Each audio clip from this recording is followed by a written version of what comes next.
새벽 5시 알람이 울리기 전에 제 눈이 스스로 떠집니다. 60년을 살아온 이 몸이 이제는 시계보다도 정확해졌나 봅니다. 거울을 보며 머리를 정돈하는데 세월의 흔적이 깊게 패인 이 얼굴을 보면서도 가슴 한구석에서는 여전히 무언가를 향한 그리움이 꿈틀거립니다. 박은혜라는 이름으로 살아온 지도 벌써 40년이 넘었습니다. 그 전에 잠깐 이 이야기가 마음에 드신다면 구독과 좋아요 부탁드립니다. 계속해서 제 이야기를 들어보시겠어요? 제가 매일 아침 가장 먼저 향하는 곳은 거실 중앙입니다. 그곳에는 검은 칠이 번들번들한 그랜드 피아노가 마치 잠들어 있는 거인처럼 고요히 서 있습니다. 저는 이 집의 가정부입니다. 청소와 빨래, 요리가 제 주된 일이지만 이 피아노를 닦는 일만큼은 남다른 의미가 있습니다. 매끄러운 검은 표면에 제 얼굴이 비칠 때마다 어린 시절 보육원에서 낡은 피아노를 바라보던 그 소녀가 떠오릅니다. 이 피아노는 장식품이요. 절대 손대지 마시오. 15년 전 이 집 주인이신 서광그룹 최진혁 회장님이 하신 말씀입니다. 차가우면서도 단호한 그 목소리가 지금도 제 손길을 망설이게 만듭니다. 바라만 볼 수 있는 존재. 그래서 더욱 간절해지는 존재입니다. 매일 아침 이 피아노를 닦으며 생각합니다. 언젠가는 한 번쯤은. 하지만 그런 생각이 들 때마다 고개를 저으며 현실로 돌아옵니다. 저는 그저 가정부일 뿐이니까요. 그날 아침 회장님의 분위기가 평소와 달랐습니다. 식탁 위에 놓인 간결한 메모가 그의 부재를 알렸습니다. 아내와 함께 오스트리아 빈에 다녀오겠소. 며칠 집을 비우니 관리 잘 부탁하오. 빈 클래식의 도시라고 하던가요? 왜인지 모르게 가슴이 쓰렸습니다. 회장님 부부가 떠나신 후 이 큰 저택은 거대한 침묵에 잠겼습니다. 평소에도 조용한 집이었지만 오늘은 그 침묵이 더욱 무겁게 느껴졌습니다. 그 침묵 속에서 유일하게 저를 부르는 것은 바로 거실의 그 피아노였습니다. 닫힌 뚜껑 너머로 아름다운 선율이 새어나오는 듯한 착각이 들었습니다. 오전 내내 청소를 하면서도 자꾸만 피아노 쪽으로 시선이 향했습니다. 점심을 먹으면서도 빨래를 널면서도 저녁을 준비하면서도 그 검은 건반들이 자꾸 생각났습니다. 시간이 흐를수록 그 유혹은 더욱 강렬해졌습니다. 아무도 없는데 잠깐만이라도 이런 생각이 계속 머릿속을 맴돌았습니다. 저녁 노을이 거실을 황금빛으로 물들릴 무렵 저는 마침내 피아노 앞에 섰습니다. 심장이 쿵쿵거렸습니다. 한 번만 딱 한 곡만이라도. 떨리는 손으로 조심스럽게 피아노 뚜껑을 열었습니다. 가지런히 정렬된 흑백의 건반들이 저를 반갑게 맞아주는 것 같았습니다. 이것은 단순한 건반이 아니었습니다. 제가 잃어버린 시간, 포기했던 꿈 그 자체였습니다. 의자에 앉아 손을 건반 위에 올리는 순간 온몸에 전기가 흐르는 듯한 전율을 느꼈습니다. 그리고 제 손끝에서 엘리제를 위하여의 첫 음이 흘러나왔습니다. 처음에는 서툴렀습니다. 40년이나 지난 일인데 어떻게 기억하겠어요? 하지만 신기하게도 손가락이 저절로 움직이기 시작했습니다. 잊고 있었던 기억들이 하나둘씩 되살아났습니다. 그 선율은 보육원의 차가운 복도를 걷던 외로운 발걸음이었고 피아니스트를 꿈꾸던 소녀의 설렘이었으며 모든 것을 포기해야 했던 한 여인의 눈물이었습니다. 연주에 깊이 빠져있던 그때 2층에서 삐걱 하는 소리가 들렸습니다. 제 손가락이 순간 멈췄습니다. 온몸의 감각을 곤두세워 저택의 모든 소리에 귀를 기울였습니다. 고요했습니다. 아무 소리도 들리지 않았습니다. 착각이었나 보다. 그렇게 생각하며 다시 연주를 이어갔습니다. 이번에는 더욱 애절한 감정을 담아서. 하지만 그 소리는 제 착각이 아니었습니다.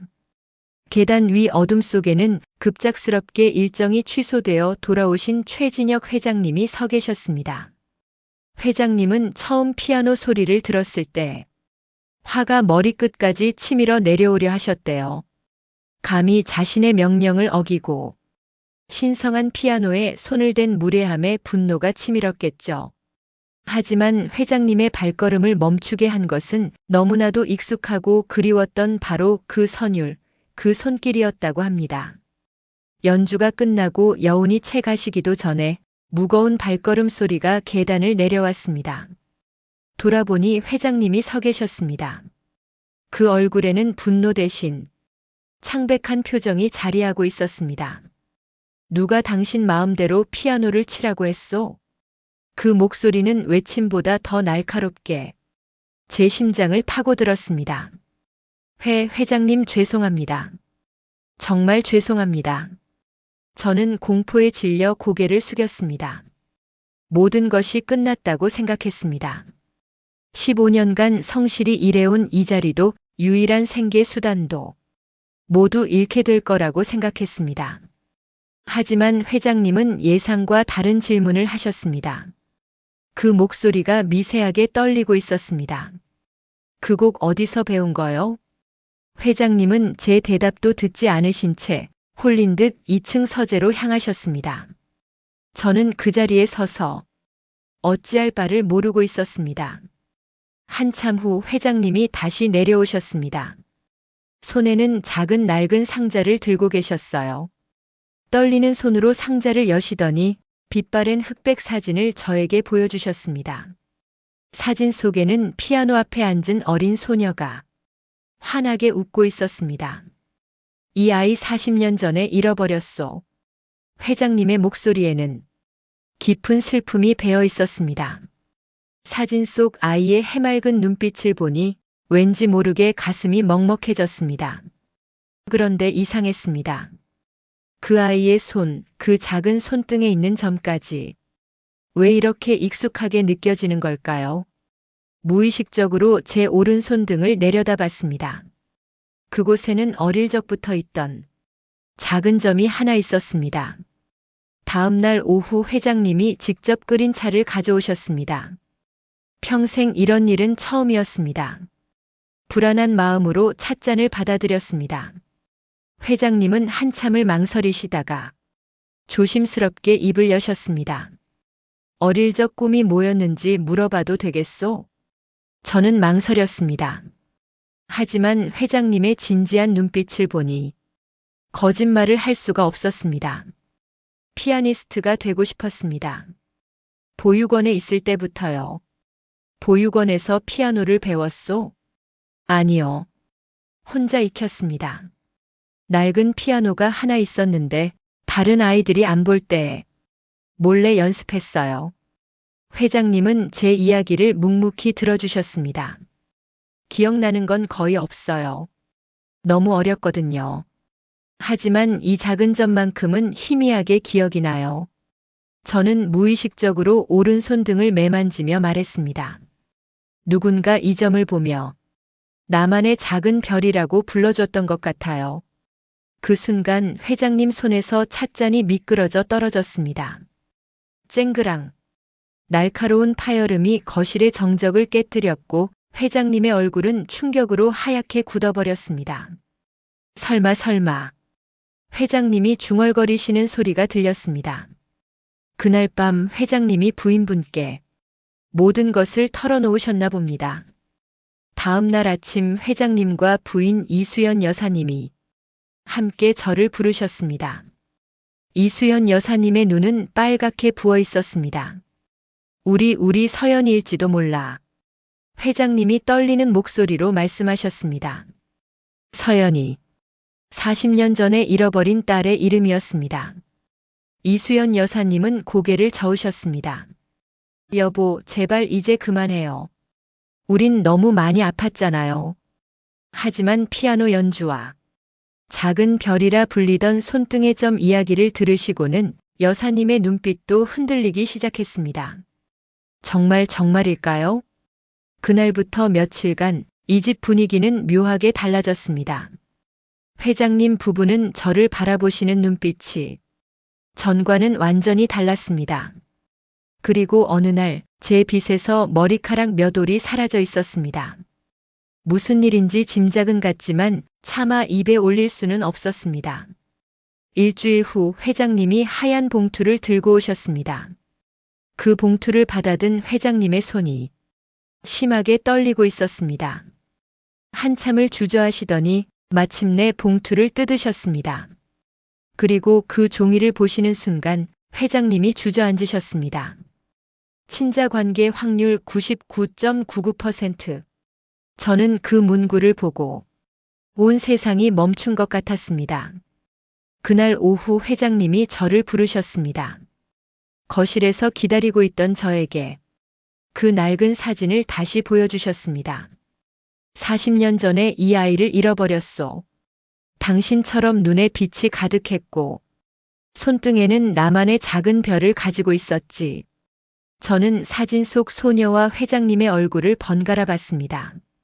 믿을 수 없었습니다. 믿고 싶지도 않았습니다. 그런 동화 같은 이야기 믿지 않아요. 제가 아버지가 필요했을 때 당신들은 어디에 있었나요? 평생 억눌러왔던 원망과 슬픔이 터져 나왔습니다. 추운 보육원에서 혼자 울고 있을 때 다른 아이들이 부모님 이야기를 할 때 혼자 남겨진 게 제 잘못인 줄 알고 얼마나 자책했는지 아세요? 저는 울면서 소리쳤습니다. 40년간 쌓인 상처가 한꺼번에 쏟아져 나왔습니다. 회장님은 어떤 변명도 하지 않으셨습니다. 그저 다가와서 서럽게 우는 저를 서툴게 안아주셨습니다. 미안하다 아빠가 모든 걸 잘못했다. 정말 미안하다 내 딸 서연아. 40년 만에 불린 제 진짜 이름. 그리고 아버지의 눈물 섞인 사과. 제 마음속 얼어붙었던 벽이 조금씩 녹아내리기 시작했습니다. 그날부터 저는 서서히 제 진짜 이름을 되찾아갔습니다. 박은혜가 아닌 최서연으로. 시간이 흘러 거실 벽에는 어색하지만 행복하게 웃고 있는 세 사람의 가족 사진이 걸렸습니다. 그리고 어느 따스한 저녁, 저는 다시 피아노 앞에 앉았습니다. 이번에는 혼자가 아니었습니다. 어머니 이수연이 서툰 손길로 건반을 누르고 있었고, 저는 그 손을 잡아주며 다정하게 속삭였습니다. 엄마, 여기 도부터 시작하는 거예요. 천천히 같이 해봐요.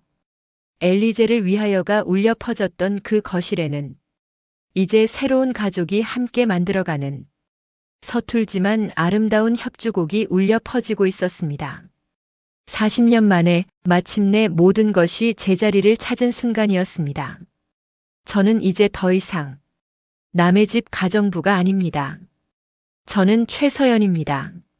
아버지의 딸이고 어머니의 딸이며 무엇보다 제 자신의 꿈을 되찾은 한 여인입니다. 오늘 제 이야기를 들어주셔서 감사합니다.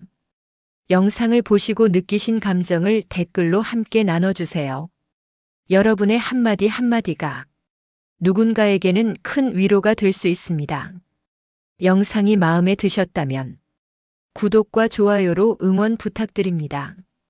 오늘도 귀한 시간 내어주시고 끝까지 시청해주신 구독자, 시청자 여러분께 진심으로 감사드립니다. 항상 건강하세요.